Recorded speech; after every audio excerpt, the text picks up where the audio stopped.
सभी मेरे प्यारे व्यूअर्स का वेलकम करता हूं वाईईटी की एडिटोरियल क्लास में। आज का अपना एडिटोरियल फिर से एक इकोनॉमिक एडिटोरियल है, कंपाउंड कॉन्ड्रम। बहुत ही अच्छा लिखा हुआ है। थोड़ा सा मैं डिफिकल्ट बताऊंगा इसको, पर आपको पढ़ने में मजा आएगा अगर आप उसी अंदाज में पढ़ते हैं जैसे आपको मैं पढ़ाने की कोशिश करता हूँ। शुरू करें अपनी क्लास को। देखो, वोकैबुलरी, ग्रामर, कॉम्प्रिहेंशन तीनों को एक साथ लेकर चलूंगा रोज की तरह। ट्रांसलेशन क्लास नहीं है ये। अगर आप पूरे फोकस से पूरी वीडियो देख लेते हो ना, तो ये आज का क्विज है जो आप सोल्व कर पाओगे। 4 क्वेश्चंस हैं, 2 क्लोजेस के, एक वोकैबुलरी का, एक एरर करेक्शन का। तो ये 4 जो क्वेश्चंस है ना, 100% एक्यूरेसी से आपके सोल्व होने चाहिए। अच्छा, वीडियो के लास्ट में मैं भी आपको सोल्व करवाऊंगा। शुरू करेंगे क्लास को, पूरे फोकस से देखिएगा। चलिए आइए कुछ नया सीखते हैं।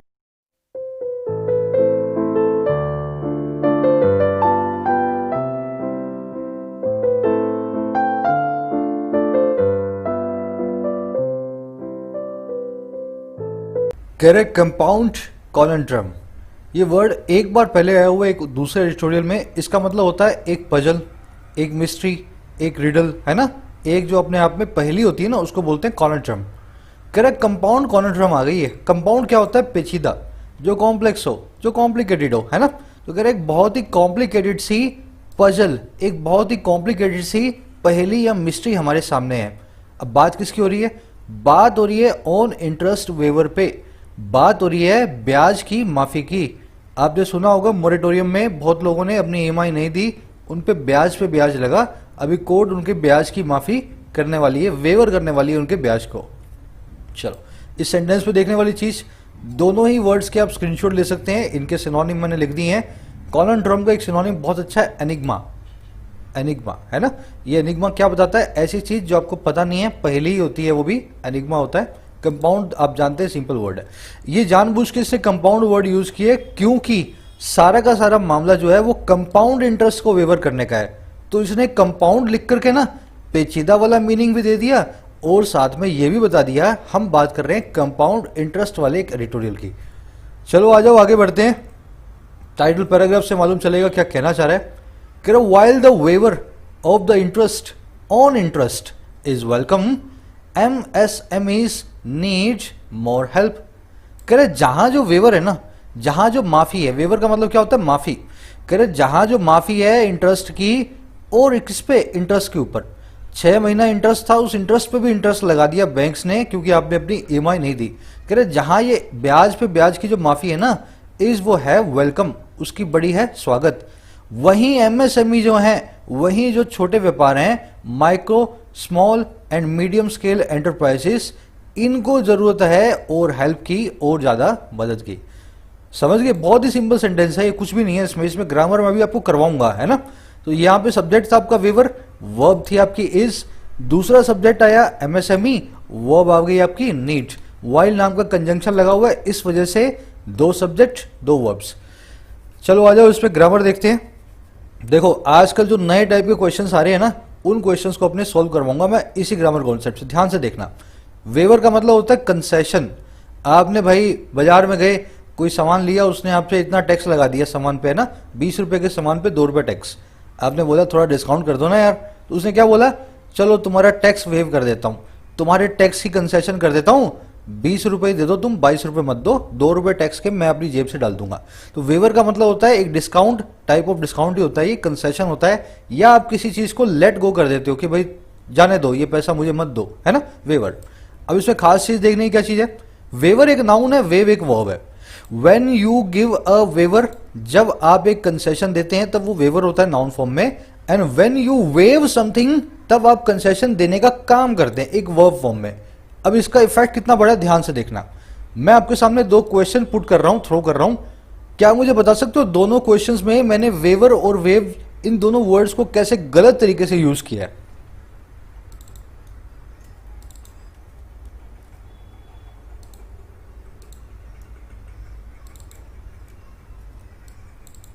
मैं सब्जेक्ट वो मार्क कर रहा हूं ताकि आपको समझ में आए कि क्या हम कहना यहां पे चाह रहे हैं ना।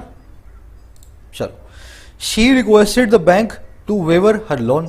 उसने रिक्वेस्ट किया बैंक को कि वो उसका लोन जो है ना वेवर कर दे। रिक्वेस्टेड वर्ब हो गई, शी सब्जेक्ट हो गया, टू इन्फिनेटिव हो गया, टू प्लस में वर्ब की फर्स्ट फॉर्म। अब ध्यान दो, टू प्लस में वर्ब की फर्स्ट फॉर्म, वेवर जो है ना, वेवर वो नाउन होता है, वो वर्ब नहीं है। यहां पे वेवर नहीं, वेव आना चाहिए। She requested the bank to waive her loan, ना कि वेवर हर लोन। अगला देखो, the bank accepted her request and gave her a wave.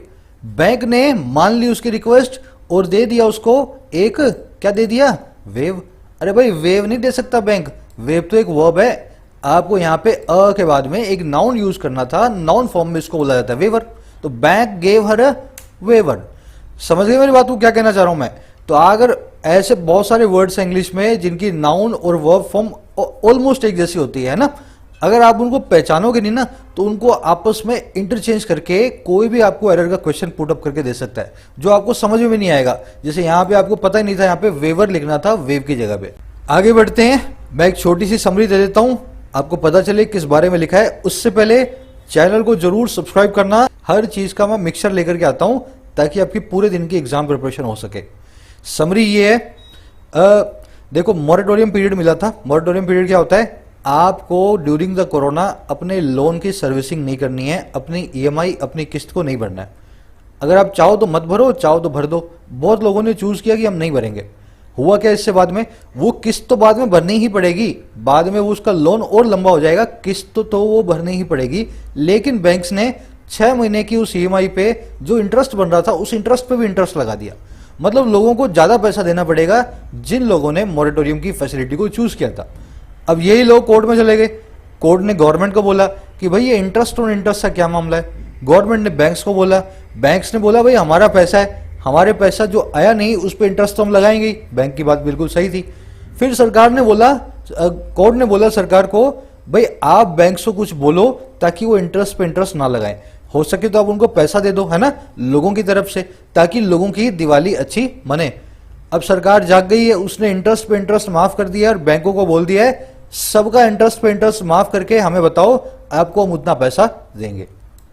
अपना एडिटोरियल क्या करे, बहुत ही वेलकम है ये वाला मूव। लेकिन आपने एमएसएमई सेक्टर को कोई हेल्प नहीं की। उन्होंने भी बड़े बड़े लोन्स लिए थे, उनको इंटरेस्ट पे इंटरेस्ट, उसके अलावा भी थोड़ी और हेल्प की जा सकती थी। इनको जो आप हेल्प करते हो ना एमएसएमई को, वो सारा अपना हेल्प, सारा एहसान चुका देते हैं टैक्स देके सरकार को। तो कह रहा इनको की हुई हेल्प आपके टैक्स को ही इंक्रीज करने वाली है, आने वाले वक्त में खराब नहीं जाएगी। तो ये इसकी समरी है। कह रहा है एमएसएमई को थोड़ी और हेल्प देनी चाहिए, है ना। आज की टोन है एनालाइजिंग, पूरी सिचुएशन को एनालाइज करके आपके सामने एक अनबाइस्ड व्यू रख रहा है। कमेंट सेक्शन में इस समरी को डालें। साथ ही साथ जिन लोगों की ये जो पढ़ने की बहुत दिक्कत है ना कि सर हमें समझ ही नहीं आता है लिखा क्या हुआ है, आप पढ़ा रहे हो तो मुझे पढ़ने में आ रहा है, मैं खुद से नहीं पढ़ पाता, वो इसलिए क्योंकि आप सेंटेंस की स्ट्रक्चर नहीं पकड़ते हो। अगर आप चाहते हो शुरुआती लेवल से इसको कैसे पढ़ना सीखा जाए तो आप ग्रामर की प्लेलिस्ट को फॉलो करें। वो प्लेलिस्ट कहां मिलेगी आपको? चैनल के होम पेज पे। आप चैनल के होम पेज पे जाएंगे ना तो एक प्लेलिस्ट रखिए, complete English grammar for all competitive exams by YET।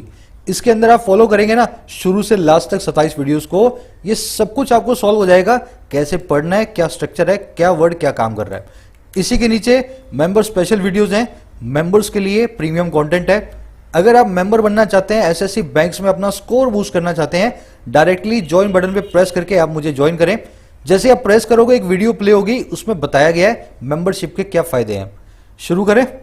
करे the centre scheme to bear the difference between the compound interest and simple interest on retail and MSME loans availed by borrowers whose aggregate outstanding borrowings were less than rupee 2 crore between March 1st and August 31st has come not a day too soon। बहुत simple sentence है, ध्यान से देखो। Centre की जो scheme है, किस चीज की भाई? टू बेयर करने के लिए। बेयर करना मतलब सहना, टॉलरेट करना। सेंटर की जो स्कीम है जो सहेगी डिफरेंस को, फासले को, अच्छा किसके बीच में? बिटवीन दो चीजों के। पहली तो कंपाउंड इंटरेस्ट चक्रवृद्धि ब्याज, दूसरा है सिंपल इंटरेस्ट सामान्य ब्याज। तो कह रहे दोनों तरह के इंटरेस्ट के बीच का जो डिफरेंस है उसको सहने वाली जो सेंटर की स्कीम है। अच्छा इंटरेस्ट किस पे? ये है रिटेल और एमएसएमई लोन्स पे, ये है हमारे पर्सनल और बिजनेस लोन्स पे। अच्छा कौन से लोन्स हैं? जिनको वेल बाय किया गया, जिनका फायदा उठाया गया है। अच्छा किन के द्वारा? बोरोवर्स के द्वारा, कर्जदारों के द्वारा। अच्छा कौन से बोरोवर्स हैं ये? जिनका, हुज, जिनका टोटल आउटस्टैंडिंग बोरविंग जो है, टोटल एग्रीगेट आउटस्टैंडिंग बकाया, बोरविंग मतलब कर्जा, जिनका टोटल बकाया कर्जा है लेस देन, और कितना, 2 करोड़ रुपए से, और किसके बीच, मार्च 1 से 31 अगस्त के बीच, है ना। तो कह रहे ये जो स्कीम है ना, ये वाली स्कीम जो इस सब काम करेगी इन लोगों के लिए। अब देखो इसकी वर्ब आई है स्कीम की, हैज कम। ये स्कीम आई है नॉट अ डे टू सून, एक भी दिन जल्दी नहीं, या यूं कह दूं बहुत ही देरी से इसको पहले आ जाना चाहिए। ये फ्रेज मैं लास्ट में आपको करवाऊंगा, पहले एक बार रिपीट कर लेना।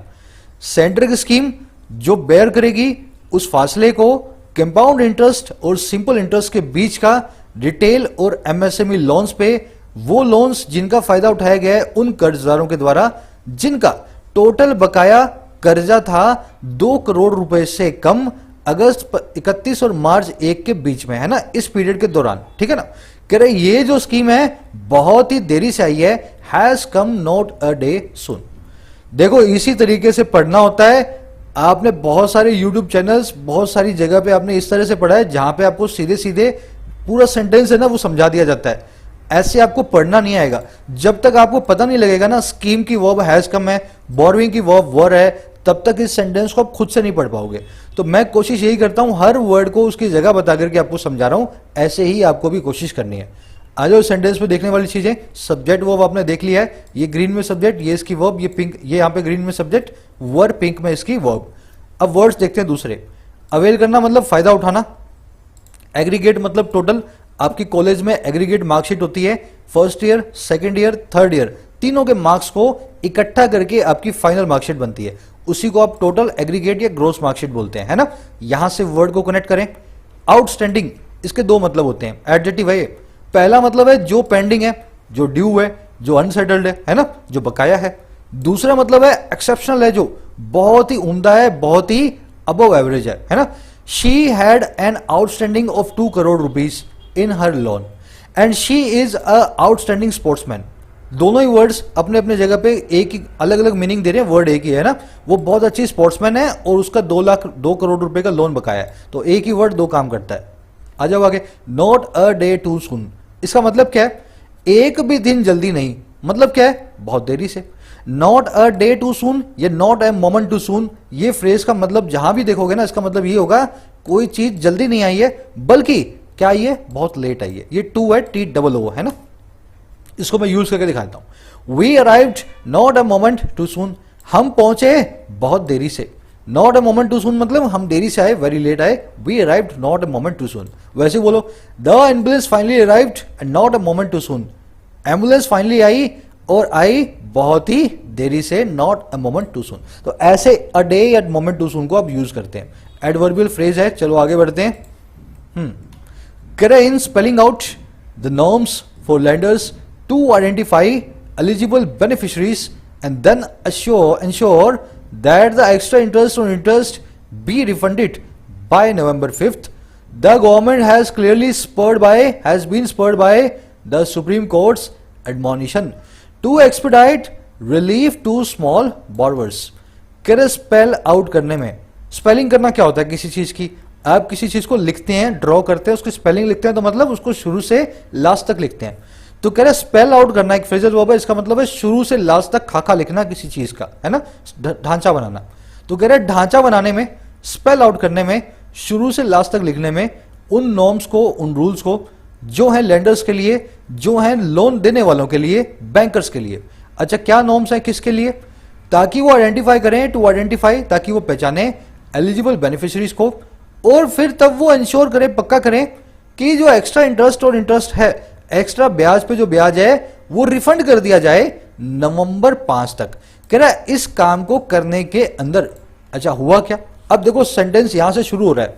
The government has clearly been spurred, सरकार जो है बड़े बड़े साफ तरीके से स्पर्ड है, बहुत ही साफ तरीके से पैसिव वॉइस के अंदर प्रोवोक्ड है ना, सरकार को उकसाया गया है। किसके द्वारा, by the supreme court, supreme court की एडमोनिशन के द्वारा, सुप्रीम कोर्ट की लताड़ के द्वारा। अच्छा लताड़ किस लिए थी, ताकि ये एक्सपेडाइट करे, ताकि ये जल्दबाजी करे उन रिलीफ की, उन राहतों की जो मिलनी चाहिए स्मॉल बोरोअर्स को, छोटे कर्जदारों को। तो सुप्रीम कोर्ट ने बोला था ना, दिवाली तुम्हारे हाथ में, इन बच्चों की सबकी जिन्होंने लोन लिए छोटे मोटे। तो वहां से उस मार को, उस लताड़ को खा करके सरकार हो गई इस पर, और जल्दी अपने रिलीफ मेजर लेकर आइए छोटे बोरोवर्स के लिए, स्मॉल बोरोवर्स के लिए। आ जाओ सेंटेंस पे देखने वाली चीजें। देखो बहुत सिंपल है, अगर सब्जेक्ट वर्ब पकड़ा, ये सेंटेंस तो शुरू ही यहां से हुआ था, मेन क्लोज तो यहां है ना। ये इन स्पेलिंग आउट तो ये इसने बताया है कि ऐसा काम करने में सरकार को हमें दिखता है कि वो इस तरीके से जो है ना बहुत ज्यादा प्रोवोक्ड है, स्पर्ड है। अब वर्ड्स देखते हैं अपने कौन से कहां पे कैसे कैसे आए हैं, है ना। स्पेल आउट बता दिया, किसी चीज का खाका तैयार करना, ढांचा बनाना। बी रिफंडेड यहां पे, चलो बाद में बताता हूं, आगे वर्ड देखते हैं। स्पर्ड, स्पर्ड मतलब भड़काना, प्रोवोक करना, इंसाइट करना। एडमोनिशन मतलब लताड़, इसको रेप्रीमेंड भी बोलते हैं, रिब्यूक भी बोलते हैं। और देखो फ्रेजल वर्ब है ड्रेस डाउन, इसको याद रखना है ना। डाउन मतलब नीचे, ड्रेस मतलब कपड़े, किसी के कपड़े उतारना। हिंदी में बोलते हैं ना यार, इसने उसे कपड़े उतार दिए, मतलब उसकी बहुत बेइज्जती कर दी। एडमोनिशन इंग्लिश में होती है रेप्रीमांड करना, डांट फटकार लगाना, रिब्यूक लगाना। तो रिब्यूक, डांट फटकार को हम इंग्लिश में ड्रेस डाउन नाम की फ्रेजल वर्ब से बताते हैं। तो ये याद रखना, ड्रेस डाउन मतलब किसी की बेइज्जती करना, बहुत लताड़ना। एक्सपेडाइट मतलब जल्दीबाजी करना, हेसन करना, क्विकन करना। अब आ जाओ, मुझे बताओ ये बी रिफंडेड यहां पे क्यों लिखा है? कितने लोग मुझे बता सकते हैं be refunded? Interest on interest be refunded, should be refunded होना चाहिए ना, हैज टू बी रिफंडेड होना चाहिए ना। बी रिफंडेड ये कैसी स्ट्रक्चर है भाई इंग्लिश में? बी के बाद में वर्ब की थर्ड फॉर्म लगी हुई है। चलो मेरे ख्याल से आधे लोगों को पता होगा, जिनको नहीं पता उनको बता देता हूं। ये होता है प्रेजेंट सब्जेंटिव मूड, हर रोज एक एडिटोरियल में जरूर आता है।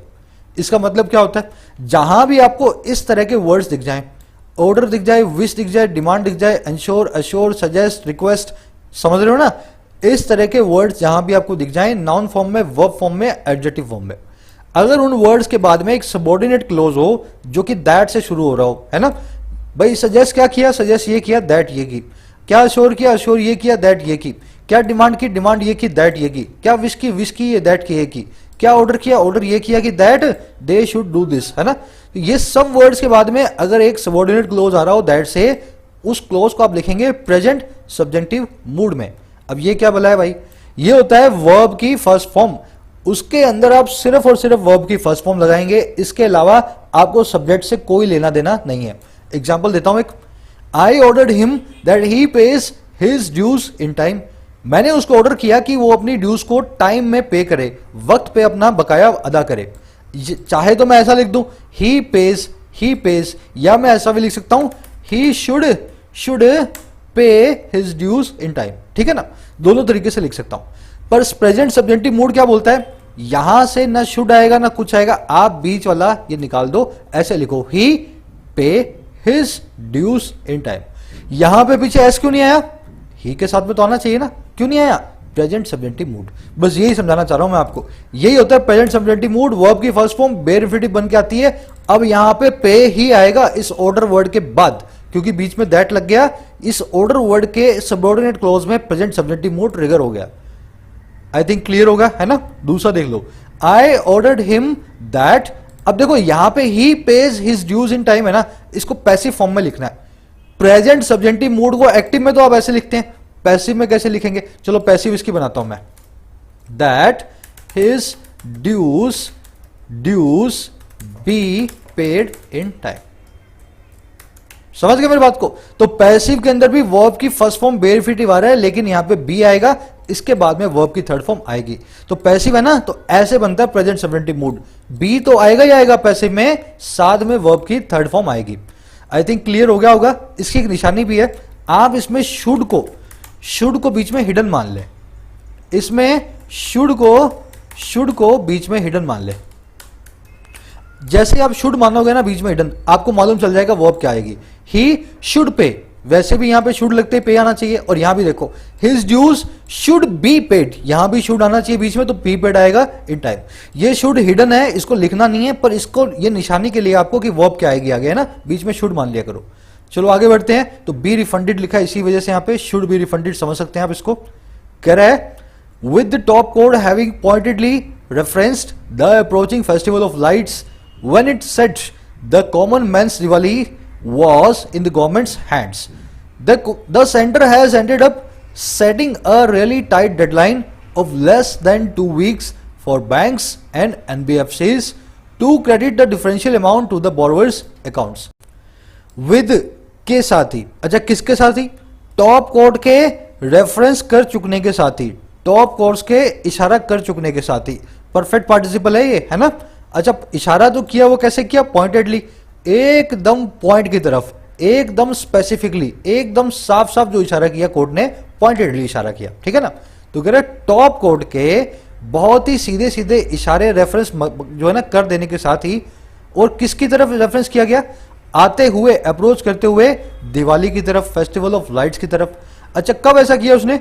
जब उसने ऐसा कहा कि कॉमन मैन की दिवाली थी, वो थी सरकार के हाथों में, was in the government's hand. तो ऐसा कह के कोर्ट के इशारा कर देने के साथ ही, अब देखो मेन सेंटेंस यहां से शुरू होगा। हुआ क्या? The centre has ended up, centre and up हुआ है, सेंटर इस जगह आके रुका है, और किस जगह आके रुका है? Setting a really tight deadline, एक बहुत ही टाइट डेडलाइन को सेट करने पर। डेडलाइन होती है लास्ट डेट, टाइट होती है बहुत ही मजबूत, तो एक बहुत ही टाइट जो है ना सेट करते हुए डेडलाइन पे एंड अप हुआ है सेंटर। और डेडलाइन किसकी है? लेस देन 2 वीक्स की, 2 वीक से कम की है। अच्छा, किन के लिए? बैंक्स के लिए और एनबीएफसीज के लिए, नॉन बैंकिंग फाइनेंशियल कंपनीज के लिए। अच्छा, क्यों है डेडलाइन? ताकि वो क्रेडिट करें फासले वाली अमाउंट को, बाकी बीच के अमाउंट को बोरोवर्स के अकाउंट्स में, बोरोवर्स के खातों के अंदर। समझ गए ना।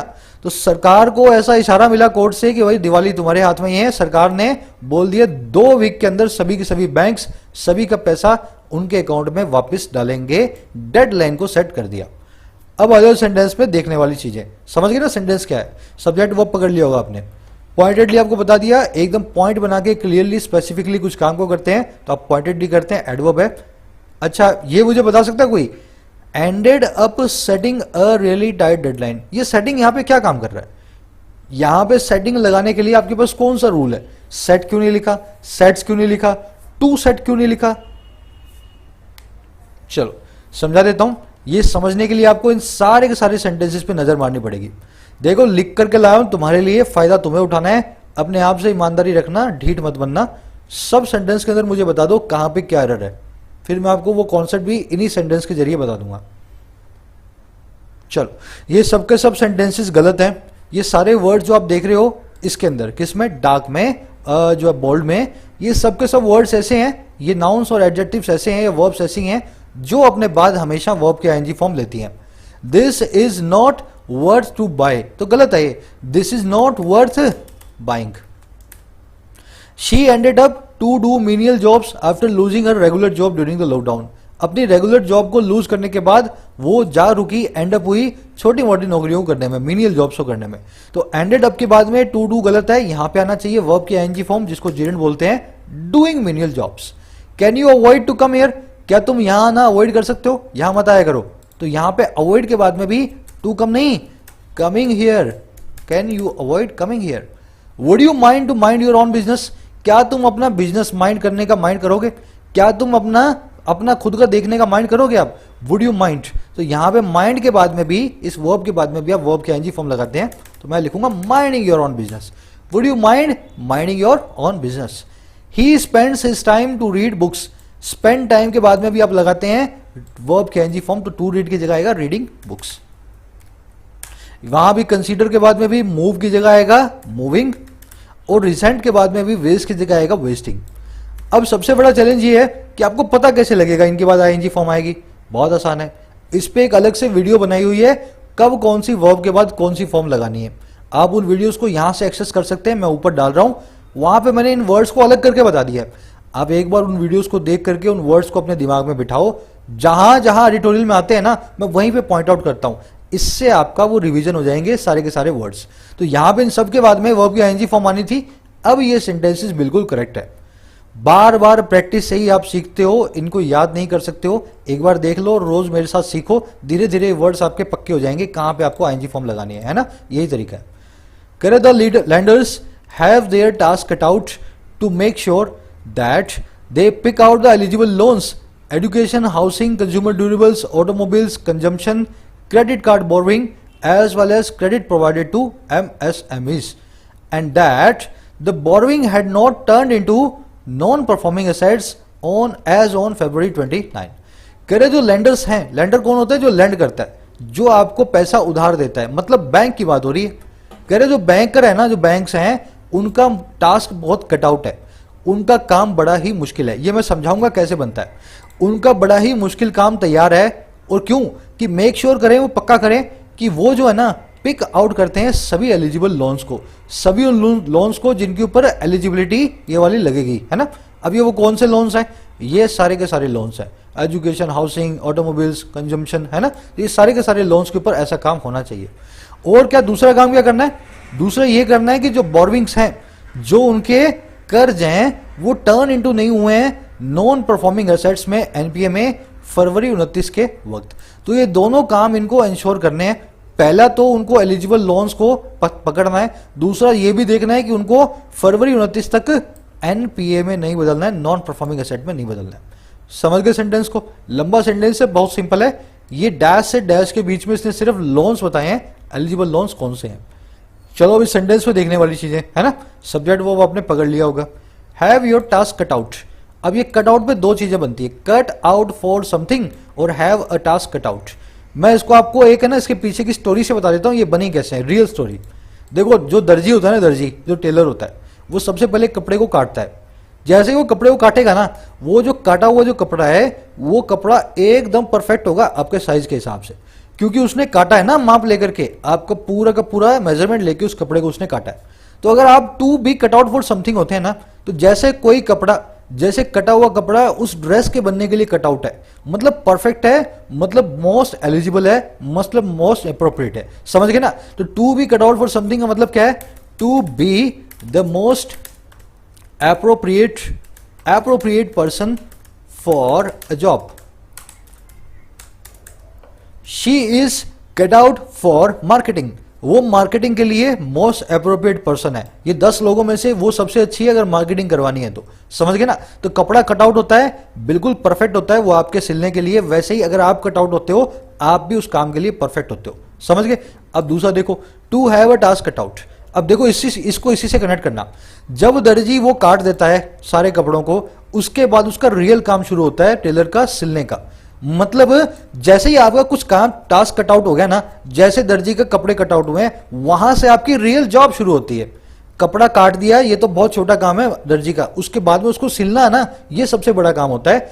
अगर आपके पास एक टास्क कटआउट है, तो उसी टेलर की तरह आपके पास to have a giant task to be completed. आपके पास एक बहुत ही बड़ा काम है जिसको आपको पूरा करना है। यू हैव अ चैलेंज, है ना, इन अदर फॉर्म। तो ये एक छोटी सी स्टोरी है जहां से इन दोनों को इन्होंने उठाया अंग्रेजों ने, आपसे मैंने शेयर कर दी है, जिंदगी भर याद रहेगी। चलो आगे बढ़ते हैं। मेरी तो ऐसी आदत थी, देखो मैं जब तक वर्ड के पीछे जाकर के उसकी स्टोरी ना सीख लूँ ना, तब तक मैं उसके रट्टे नहीं मारता था। तो ऐसी वो कैब मैंने बनाई है, आप भी बना सकते हैं। कर they will then have to refund the difference between the compound interest charge for the 6 month period and the simple interest. कह रहे उसके बाद इन बैंकर्स को विल हैव टू करना पड़ेगा फ्यूचर में, has to have to had to, future में किसी काम को करना पड़ेगा। और क्या काम है, रिफंड करना पड़ेगा डिफरेंस को, जो आया कंपाउंड इंटरेस्ट चार्ज किया गया जो 6 महीने के पीरियड के लिए, और जो आया सिंपल इंटरेस्ट। तो सिंपल और कंपाउंड इंटरेस्ट के बीच के जो डिफरेंस को, बकाया को, उनको वापस भी करना पड़ेगा। सिंपल सेंटेंस है। कह रहे in making all the specified borrowers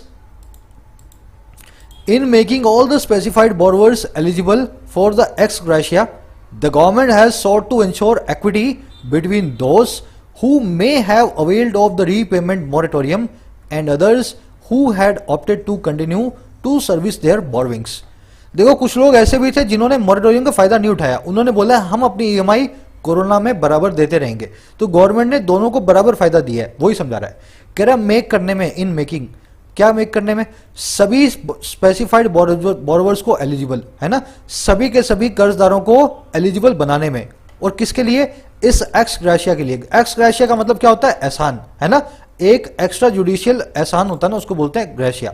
तो कह रहे सभी बोरोवर्स को इस एहसान के लिए एलिजिबल बनाने में सरकार ने सॉर्ट किया है, सरकार ने कोशिश की है, सीख की है सरकार ने कि वो पक्का करे बराबरी को, एक्विटी को उन लोगों के बीच, बिटवीन दोज जिन्होंने अवेल ऑफ किया हुआ है रीपेमेंट मोरेटोरियम को, जिन्होंने फायदा उठाया हुआ है रीपेमेंट मोरेटोरियम का, और अदर्स वो लोग जिन्होंने ऑप्ट किया है कि वो कंटिन्यू करेंगे, जिन्होंने चुना था कि वो जारी रखेंगे अपने बोरविंग्स को, अपने कर्ज को सर्विस करना, अपनी ईएमआई को जो है भरते रहना। तो अगर आपने ईएमआई भरी है ना तो आपको एक्स्ट्रा पैसे मिल जाएंगे। अगर आपने ईएमआई नहीं भरी थी, मॉरेटोरियम का फायदा उठाया था, तो आपको ब्याज से ब्याज की माफी मिल जाएगी। तो सरकार ने क्या किया है, सबके लिए बराबरी रखी है, इक्विटी का इंश्योर किया है। सेंटेंस समझ गए होंगे, बहुत सिंपल था। अब इसमें देखने वाले वर्ड्स, एक्स ग्रेशिया हर वो चीज है जो कि एहसान के तौर पे आपको दी जाती है। तो इसको कल को कोर्ट में जाकर के आप ये नहीं बोल सकते कि क्यों नहीं मिला, सरकार बोल रही है एहसान कर रही हूं, इसको कोर्ट में जाके कोर्ट केस मत लगा देना कि हमें और बढ़ा दो, तो एहसान है, एक्स ग्रेशिया। चलो आगे बढ़ते हैं। कह रहे the move however has understandably evoked both relief and some quite disquiet. कह रहे ये जो मूव है ना, हालांकि इसने कॉज कर दिया है, इवोक कर दिया है, इंसाइट कर दिया है, अंडरस्टैंडेबली बिल्कुल समझने लायक। और क्या क्या क्या इसने इवोक किया, क्या भड़काया, दोनों चीजों को, थोड़े से आराम को और थोड़ी सी बेचैनी को। तो इससे थोड़ा आराम भी आया, थोड़ी बेचैनी भी आई है। अब देखो कैसे आई है।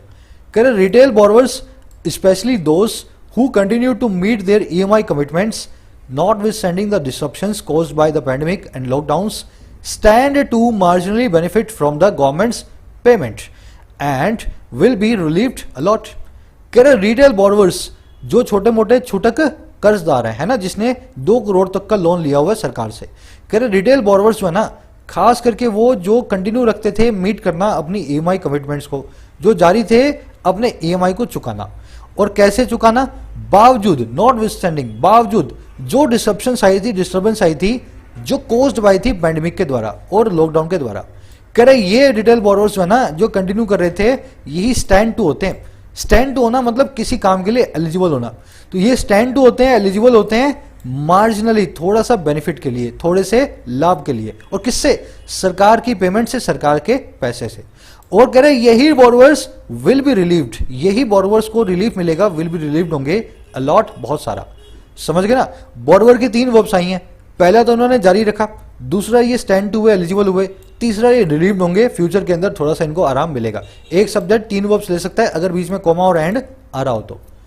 चलो आगे बढ़ते हैं। नॉट विथस्टैंडिंग आप जानते हैं बावजूद, इसके लिए डिस्पाइट और इंस्पाइट ऑफ दोनों ही यूज किया जा सकता था। डिस्पाइट और इंस्पाइट ऑफ और नॉट विथस्टैंडिंग तीनों एक दूसरे के सिनोनिम है। कह रहे एमएसएमईज, हाँ, कह रहे on the other hand MSMEs may find the assistance far too small to make a material difference given the scale of economic hardship they have had to endure from demand destruction to material and labour shortages and regulatory woes. अब ये बात कर रहे हैं जिनको फायदा नहीं मिला। कह रहे दूसरी ही तरफ ऑन द अदर हैंड जो एमएसएमई है, जो छोटे दुकानदार हैं, micro small and medium scale enterprises, कह रहे ये हो सकता है फाइंड करें, ये पाएं इस असिस्टेंस को बहुत ही थोड़ा, फार टू स्मॉल, किस काम के लिए, कि ये मेक करे एक ऐसे डिफरेंस को, एक ऐसे फर्क को जो मटेरियल हो, जिसको जो है थोड़ा सा सिग्निफिकेंस हो इसमें, है ना। तो कह रहा दूसरी तरफ एमएसएमई के लिए ये जो ब्याज से ब्याज की माफी है, कोई ज्यादा बड़ा फर्क लेकर के आने वाली नहीं है। क्यों नहीं लेकर के आने वाली है, कह रहे गिवन देखते हुए स्केल को, लेवल को, इकोनॉमिक हार्डशिप के, आर्थिक परेशानियों के। अच्छा कौन सी परेशानियां, कौन सी हार्डशिप, जो उनको करनी पड़ी थी, endure, have had to endure. ये स्ट्रक्चर आप जानते हैं, अभी समझा दूंगा। जो उनको इंड्योर करनी पड़ी थी, सहनी पड़ी थी। अब वो देखो कौन सी हैं, ये डैश लगा के बता दिया इसने। कह रहे डिमांड डिस्ट्रक्शन से लेकर के, मांग की कमी से लेकर के, मटेरियल और लेबर की शॉर्टेज तक और रेगुलेटरी वॉज तक। वो मतलब परेशानी, रेगुलेटरी मतलब सरकार की एजेंसियों की परेशानी। तो कह रहे ये सारी परेशानियां इनको झेलनी पड़ी हैं। डिमांड है नहीं, लेबर है नहीं, मटेरियल है नहीं, सरकार की एजेंसियां इनके पीछे पड़ी हैं, रेगुलेटरी वॉज हैं। तो इनको सबको ना, इन परेशानियों को देखते हुए इस ब्याज पे ब्याज माफी से ज्यादा कुछ मिलने वाला है नहीं। आगे सेंटेंस समझ गए ना।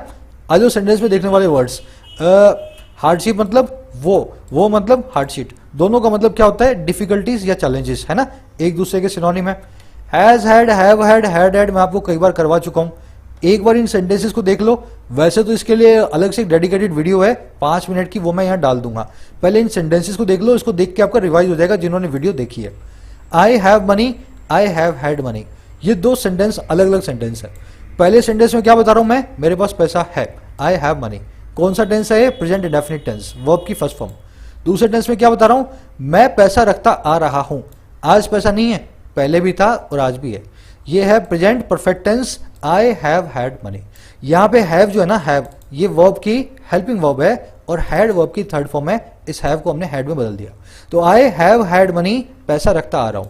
वैसे ही she has the skills to do this job, उसके पास स्किल्स हैं इस जॉब को करने के लिए। She has had skills to do this job, उसके पास ऐसी स्किल्स वो रखती आई है इस जॉब को करने के लिए। तो आज नहीं है, आज से 20 साल पहले भी वो इस जॉब को कर सकती थी, ये बात सिर्फ आज की हम नहीं कर रहे हैं। तो ये has had, have had, had had, किसी को भी हैज वर्ब को अपने प्रेजेंट इंडेफिनिट टेंस से प्रेजेंट परफेक्ट टेंस में बदलते हैं तब लगाया जाता है।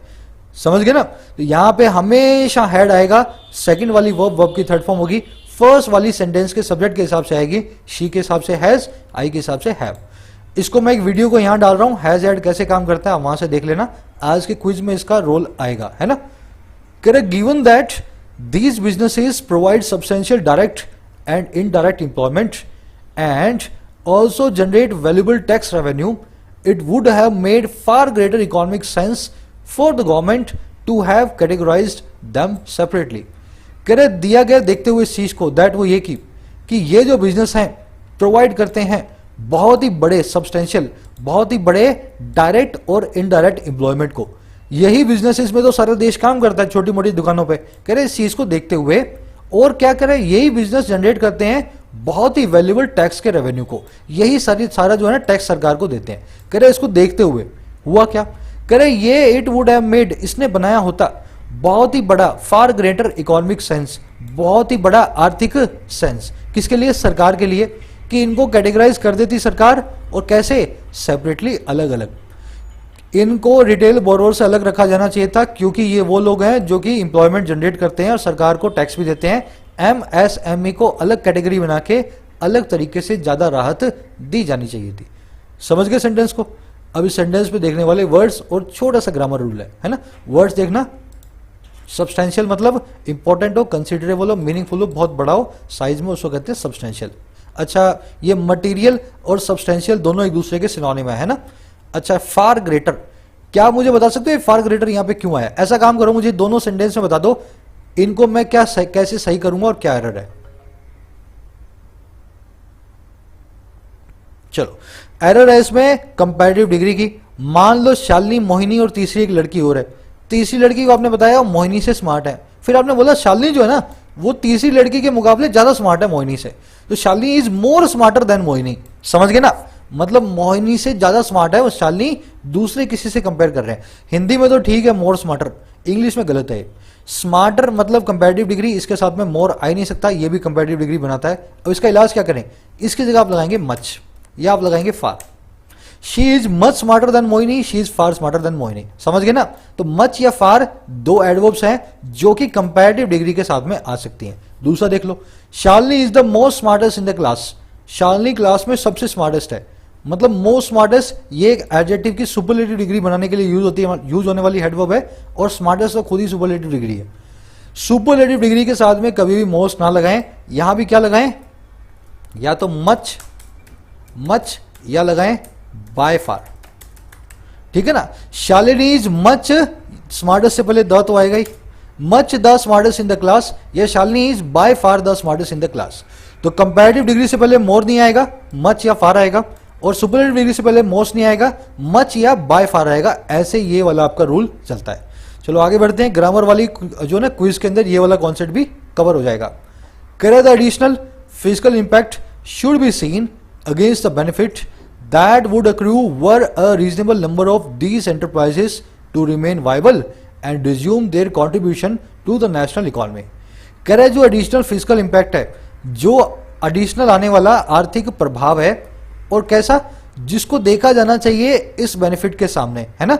इनको आप बेनिफिट दोगे, इनसे सरकार को बेनिफिट होगा, टैक्स मिलेगा। तो कह रहे एडिशनल फिजिकल इंपैक्ट जो है ना, उसको देखा जाना चाहिए इन बेनिफिट्स के सामने, वो बेनिफिट्स जो कि वो इंपैक्ट जो कि अक्रू होगा, जो कि इकट्ठा होगा, अगर इवन यहां तक कि एक रीजनेबल अमाउंट ऑफ ये एंटरप्राइजेज है ना, एक थोड़ी सी अमाउंट ऑफ ये एंटरप्राइजेज है, नंबर जो है वो बाइबल बनी रहती हैं, वो एकदम सही बनी रहती हैं, अपना बिजनेस करती रहती हैं और रिज्यूम करती हैं उनके कंट्रीब्यूशन को, उनकी भागीदारी को नेशनल इकोनॉमी के अंदर। ये सेंटेंस थोड़ा सा टेढ़ा है, मैं बता देता हूं क्यों टेढ़ा है, पहले इसका मतलब समझ लो, है ना? सेकंड कंडीशनल की अल्टरनेटिव फॉर्म है। कह रहे एडिशनल इंपैक्ट जो है उसको देखा जाना चाहिए उन बेनिफिट के सामने जो अक्रू होंगे अगर एक रीजनेबल नंबर ऑफ ये एंटरप्राइजेस भी वाइबल रह जाएं, ये जो है अपने आप अपना बिजनेस करने लगें और रिज्यूम कर दें अपने भागीदारी कंट्रीब्यूशन को सरकार की नेशनल इकोनॉमी के अंदर। अब ये अजीब सा क्यों है? ये वर से आपको समझ में नहीं आ रहा होगा क्या हो रहा है। ये वर सेकंड कंडीशनल की अल्टरनेटिव फॉर्म है। आपने देखा होगा सेकंड कंडीशनल की वीडियोस में, if you were my brother I would happily sacrifice my kingdom for you. अगर तुम मेरे भाई हो तो मैं पूरा किंगडम तुम्हें दे दूं। समझ गए ना? सेकंड कंडीशनल यही बताता है अनरियलिस्टिक फ्यूचर को। अगर तुम मेरे भाई हो तो मैं पूरा किंगडम तुम्हें दे दूं। क्या लगता है इसमें? इफ के साथ में वर्ब की सेकंड फॉर्म और आगे रिजल्ट वाले क्लोज में वुड, कुड या शुड साथ में वर्ब की फर्स्ट फॉर्म है ना, तो वुड सेक्रीफाइस। इसकी ऑल्टरनेटिव फॉर्म क्या है? वर को आप शुरू में ला सकते हो और सिर्फ वर वाले सेकंड कंडीशनल में ही आएगा। यहां पे मान लो डिड लिखा हो, हैड लिखा हो, तो उनके अंदर ये सेकंड कंडीशनल की ऑल्टरनेटिव फॉर्म नहीं बनती। कैसे बनेगी? वर को ले आओ शुरू में और इफ को निकाल दो, तो क्या बोलूंगा? Were you my brother I would happily sacrifice my kingdom for you. समझ गए ना? सेकंड कंडीशनल की ऑल्टरनेटिव फॉर्म क्या है? वर को शुरू में ले आओ, इफ को निकाल दो, पूरा कंडीशनल वैसा ही चलने दो। बस यहां भी यही हुआ है, वर even a reasonable number of these enterprises. इसको अगर मुझे सही फॉर्म में लिखना हो तो ऐसे लिखूंगा, if a reasonable number of these enterprises were to remain viable and resume their contribution. तो ये एक्चुअल में वर की पोजीशन एंटरप्राइजेस के बाद है, पर मैंने पहले ला करके ऑल्टरनेटिव फॉर्म बनाई है सेकंड कंडीशनल की। आई थिंक समझ गए होंगे। आगे बढ़ते हैं। अक्रू का मतलब होता है इकट्ठा होना, एक्यूमुलेट होना, अमास होना। दो सेंटेंस मैंने लिख दिए हैं, आप इनको पढ़ के अक्रू वर्ड का मीनिंग निकाल सकते हैं। बहुत अच्छे से आपको समझ में आ जाएगा ना इन सेंटेंस को पढ़ के। अच्छा, वर को ये आप समझ गए, वाइबल मतलब जो फिजिबल हो, एप्रोप्रिएट हो। चलो आगे बढ़ते हैं। कह रहा है also the 2 crore limit for retail loans provides sugar to not just vulnerable borrowers but creates a moral hazard by benefiting the well-heeled too। कह रहा है साथ ही साथ जो 2 करोड़ की लिमिट है रिटेल लोन्स के लिए, वो प्रोवाइड करती है एक सकर को, एक रिलीफ को, एक बहुत ही बड़े आराम को। और किन को?